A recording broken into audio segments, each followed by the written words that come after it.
আপনারা জানেন আমি এখন অবস্থান করছি নারায়ণগঞ্জ শহরের তাছাড়া গোলচত্বর এলাকায়। আজকে নারায়ণগঞ্জের সর্বত্র কিন্তু রাজনৈতিক দলগুলোর অনুষ্ঠান রয়েছে। একই সাথে চরমোনাই ইসলামী ঐক্যজোটের একটি প্রোগ্রাম রয়েছে শহরের ডিআইটি এলাকায়, এবং পাশাপাশি নারায়ণগঞ্জ শহরের চাষারায় বিকালে গণসংহতি আন্দোলনের কেন্দ্রীয় সমন্বয়ক জুনায়েদ সাকি আসবেন।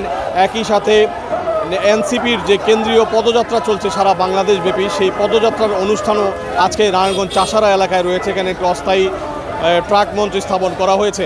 তো এই বিভিন্ন অনুষ্ঠানগুলোকে কেন্দ্র করে আমি যদি আপনাদের দেখাতে চাই, আজকে নারায়ণগঞ্জে নিরাপত্তা ব্যবস্থা জোরদার করা হয়েছে।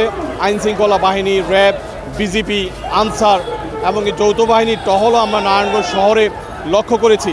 মিছিলের পর মিছিল এবং বিভিন্ন রাজনৈতিক সংগঠনগুলোর মিছিল যাচ্ছে, আপনারা দেখতে পাচ্ছেন। এটি ইসলামী ঐক্যজোটের একটি সংগঠনের মিছিল যাচ্ছে।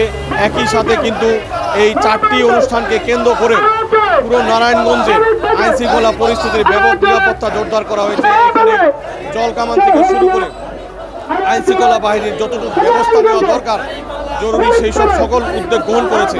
আমাদের কিন্তু নারায়ণগঞ্জ জেলা পুলিশ সুপার প্রত্যুষ কুমার মজুমদার জানিয়েছেন যে আজকে নারায়ণগঞ্জের প্রায় 2 থেকে 2.5 কিলোমিটার এলাকার মধ্যেই বিভিন্ন রাজনৈতিক সংগঠনগুলোর প্রোগ্রাম রয়েছে। তাই এই প্রোগ্রামকে কেন্দ্র করেই তারা নিরাপত্তা নিশ্চিত করতেই ব্যবস্থা নিয়েছেন, যাতে কোনো ধরনের অপ্রীতিকর ঘটনা না ঘটে। একই সাথে আমি যদি আপনাদেরকে দেখাতে চাই, এখানে এনসিপির যে তোরণ রয়েছে এবং তারা এনসিপির কেন্দ্রীয় পদযাত্রা উপলক্ষে তোরণ, ব্যানার, ফেস্টুন সব কিছু সাজানো হয়েছে। তো এখানে এনসিপির যে কেন্দ্রীয় নেতৃবৃন্দ তারা মুন্সিগঞ্জ থেকে জুম্মার নামাজের পরে শহরের নিতাইগঞ্জে আসবেন।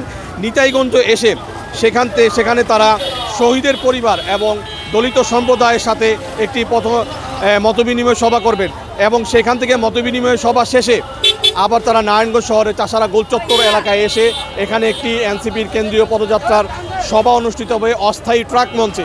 সেই মঞ্চে অনুষ্ঠান শেষ করে তারা আবার চলে যাবেন বাংলাদেশের প্রথম জুলাই স্মৃতিস্তম্ভ স্থাপন করা হয়েছে এবং নির্মাণ করা হয়েছে হাজীগঞ্জে।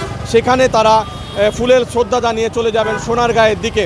তো আজকে নারায়ণগঞ্জ সর্বত্র রাজনৈতিক সংগঠনগুলোর অনুষ্ঠানকে কেন্দ্র করে টান উত্তেজনা বিরাজ করছে।